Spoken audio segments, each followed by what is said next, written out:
Selamat siang, pasti ngantuk ya. Saya juga ngantuk tadi pagi habis ngajar teknologi.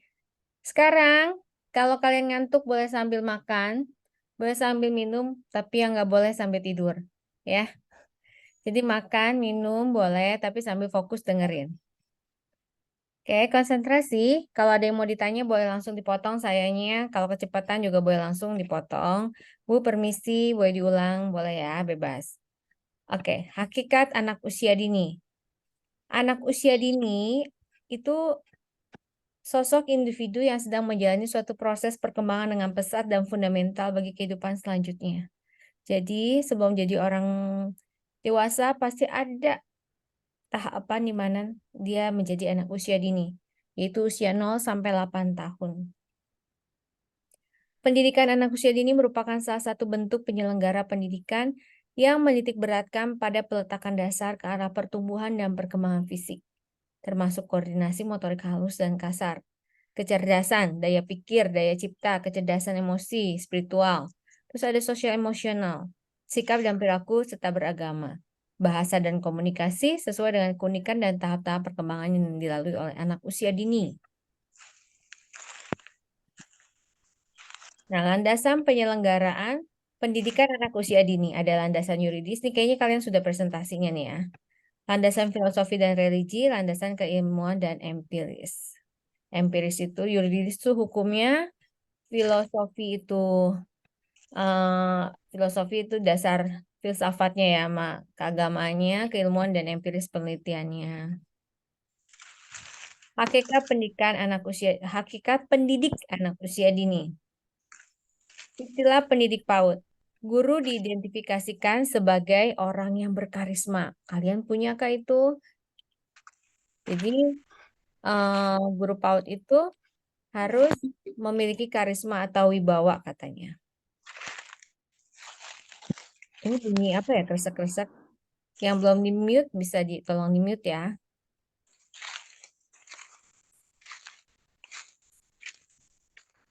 Oke, nah, guru diidentifikasikan sebagai orang yang memiliki karisma atau wibawa sehingga perlu untuk ditiru dan diteladani. Orang dewasa yang secara sadar bertanggung jawab dalam mendidik, mengajar, dan membimbing anak. Orang yang memiliki kemampuan merancang program pembelajaran, serta mampu menata dan mengelola kelas, dan suatu jabatan atau profesi yang memerlukan keahlian khusus. Kedudukan pendidik PAUD menurut perundang-undangan. Ini Undang-Undang Nomor 20 Tahun 2003 Pasal 1 Ayat 6, kalian juga pasti mestinya udah ya, presentasi ini diulang lagi ya. Pasal 1 Ayat 6 dituliskan bahwa pendidik adalah tenaga yang berkualifikasi sebagai guru, dosen, konselor, pamong belajar, widyaswara, tutor, instruktur, fasilitator, dan sebutan lain yang sesuai dengan kekhususannya, serta berpartisipasi dalam menyelenggarakan pendidikan.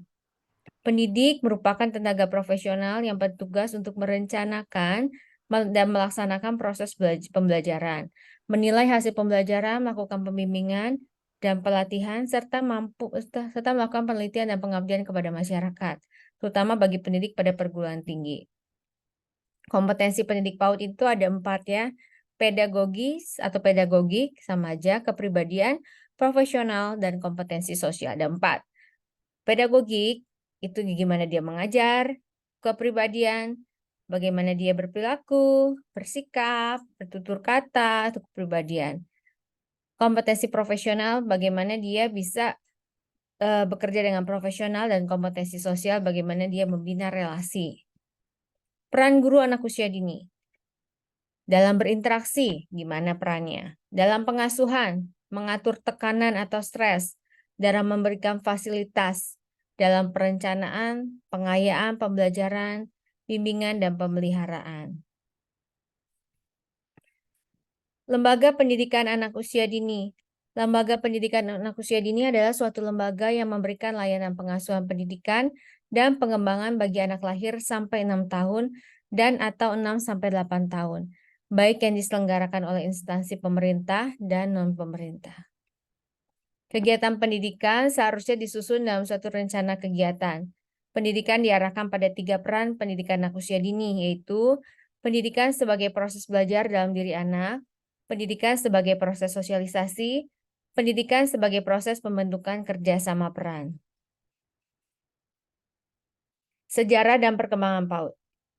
Ini kalau kemarin ada di mata kuliah saya, itu mata kuliah model-model pendidikan anak usia dini, ada sejarah dan perkembangan PAUD. Kedudukan PAUD sebagai bagian lifelong education diwujudkan dalam bentuk keikutsertaan pendidikan yang ditampilkan melalui kegiatan belajar oleh setiap individu berjalan sepanjang hayat, tidak dapat dibatasi dalam kurun waktu sekolah. Jadi PAUD ini adalah bagian dari lifelong journey, lifelong education. Artinya pendidikan sepanjang hayat. Jadi sebelum masuk SD, bahkan sebelum orang tua ya pasti akan lewat PAUD dulu. Jadi PAUD adalah part of it, bagiannya. Peran PAUD. PAUD mengembangkan potensi anak secara komprehensif. Pemberian rangsangan melalui pendidikan anak usia dini perlu diberikan secara komprehensif. Dalam makna anak tidak hanya dicerdaskan otaknya, akan tapi juga cerdas pada aspek-aspek lain dalam kehidupannya. Misalnya, kehalusan budi dan rasa atau emosi. Jadi sopan, percuma kan anaknya pintar, cerdas, tapi nggak punya empati, tapi kurang ajar. Nah, jadi peran PAUD ini nggak cuma akademis atau kognitifnya aja, tapi juga semuanya utuh. Panca indera termasuk fisiknya dan aspek sosial dalam berinteraksi dan berbahasa. Maria, kenapa kamu ketawa, Maria? Apa yang lucu? Maaf Bu, saya Bu, sakit perut Bu. Loh, sakit perut kok ketawa? Kirain lagi ketawai Marsanda itu. Dia sambil mau kemana sih kamu nyari sinyal apa mau kemana, Mas Anda? Di mana sih kamu? Di kebun, Bu. Ngapain kamu? Kok ada di kebun?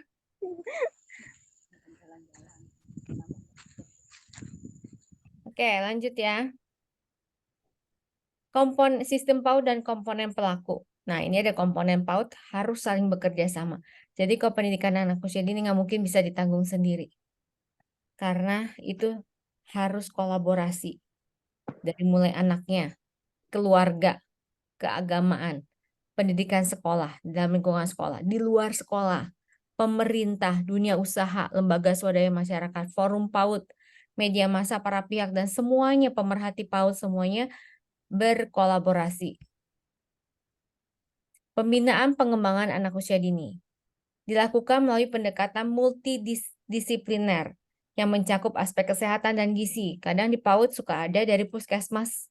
Dia cek tinggi badan, berat badan, semuanya dicek ya. Terus ada vaksin atau imunisasi, obat cacing, cek gigi, semuanya. Itu bagian dari program pemerintah juga. Pendidikan dan pola pengasuhan anak secara terpadu, bukan terpaut ya, terpadu.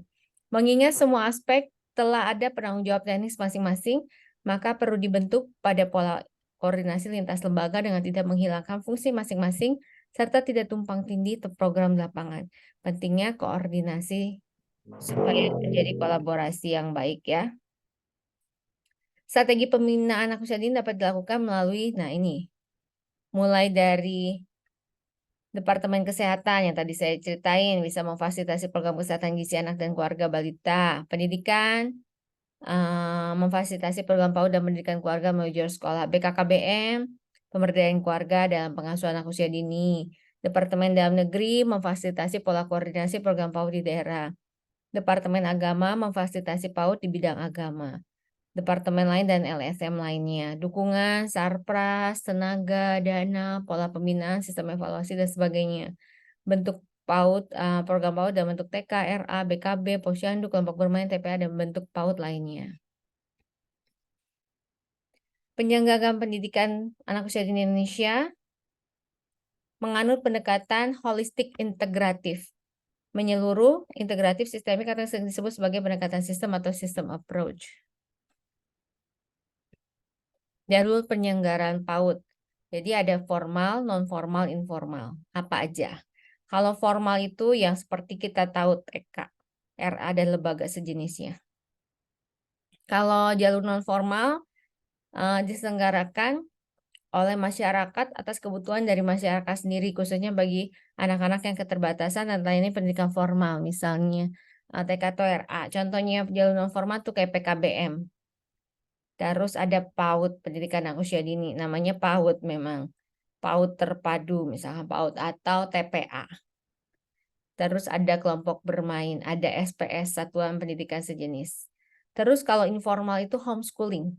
Dia biasanya oleh keluarga atau lingkungan di rumah. Jadi belajarnya orang tuanya, gurunya.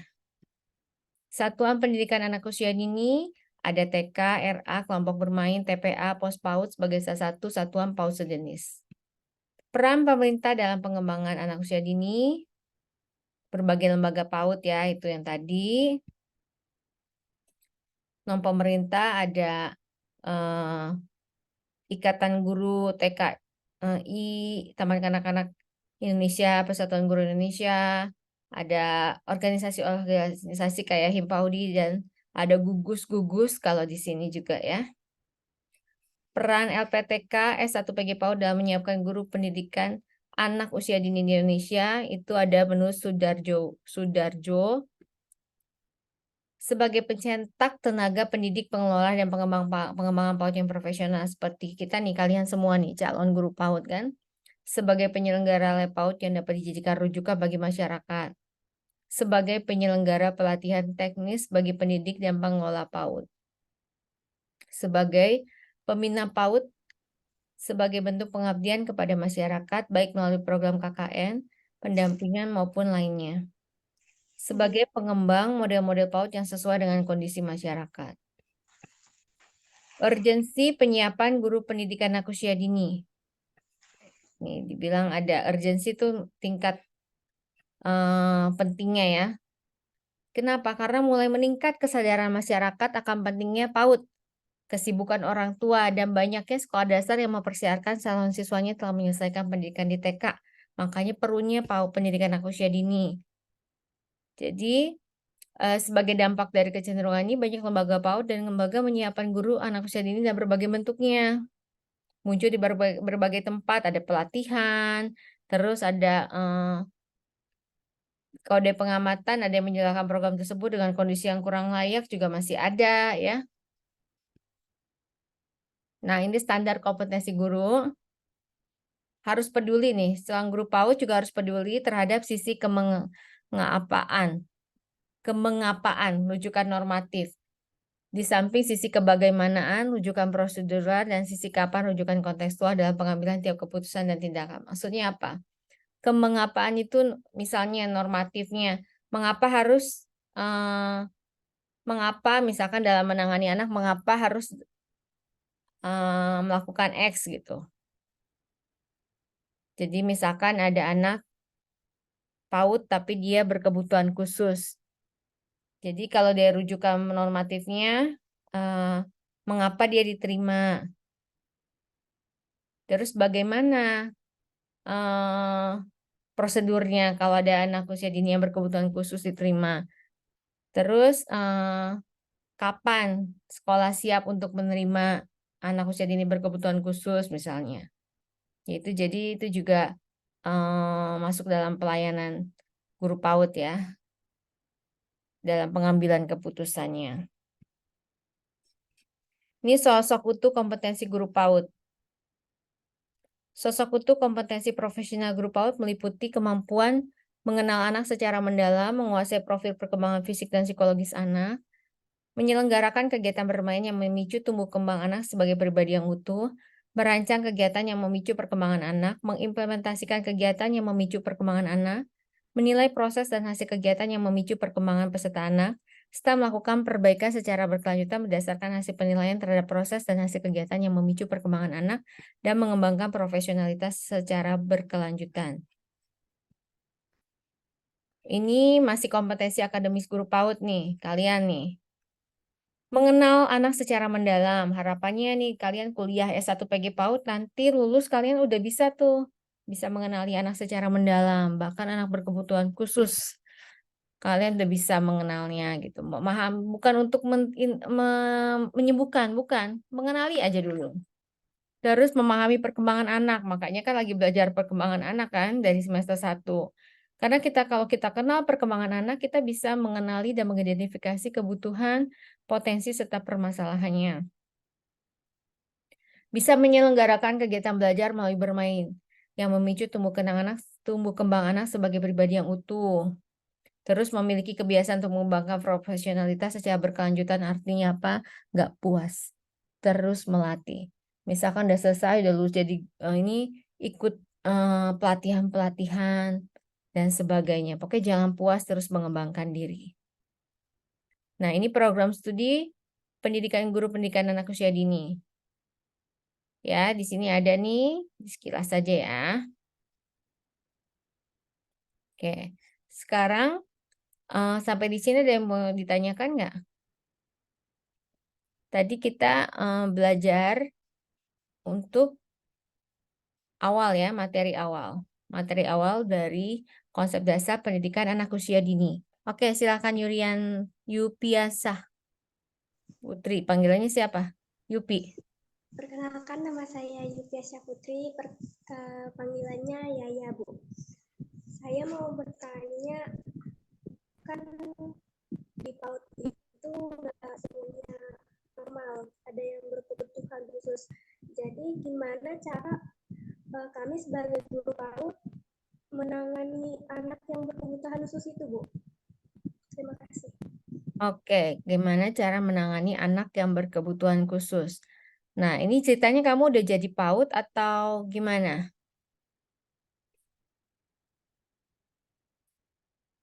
Ceritanya kamu udah gimana ya? Misalkan ya, Bu, kami kan sebagai calon guru PAUD, dan gimana cara kami menangani anak yang berkebutuhan khusus, misalnya ada kekurangan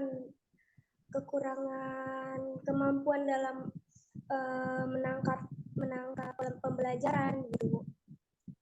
Oke, ceritanya berarti kamu di sini posisinya masih sebagai calon guru PAUD ya, belum jadi guru. Nah, kalau kalian mau tahu gimana caranya, untuk di semester 1 ini memang mungkin belum lengkap, karena kan baru mulai. Tapi nanti kamu akan dapat mata kuliah kayak identifikasi ABK. Sebelum itu ada mata kuliah perkembangan anak. Anak usia begini sampai segini perkembangan kognitifnya seperti apa, perkembangan motoriknya seperti apa, perkembangan bahasanya, sosial emosionalnya, semuanya nanti dipelajari. Nah, nanti ada pelajaran juga dan nanti kalian akan dapat mungkin ya pendidikan inklusi. Terus ada juga identifikasi ABK, nah berkebutuhan khusus. Jadi yang pasti kalian nanti akan dibekali setidaknya minimal gimana supaya bisa mengidentifikasi anak ini, ya ini kayaknya ada yang beda nih. Jadi sejak dini guru PAUD udah bisa mendeteksi gitu. Ada sesuatu. Untuk masalah gimana treatmentnya dan sebagainya, kalau guru PAUD hanya tugasnya ya observasi. Kalau mau dicek di tes ya nanti disarankan untuk ke psikolog atau ke dokter anak atau ke tenaga ahli lainnya. Ya, oke? Sabar. Sekarang pelajarin dulu perkembangan anaknya. Oh ya, perkembangan anak 1 itu standar dasar untuk perkembangan anak 2. Jadi kalian harus lulus. Dipelajari benar-benar. Kalau nggak, jangan puas sama dosen ya. Harus belajar, cari lagi di YouTube. Lihat lagi. Kamu juga boleh lihat tuh di YouTube saya banyak tuh. Saya setiap kali ngajar nih nanti kalian juga saya masukin lagi ke YouTube saya. Jadi kalian bisa ulang-ulang, bisa dengerin lagi. Oke? Baik, Bu. Terima kasih.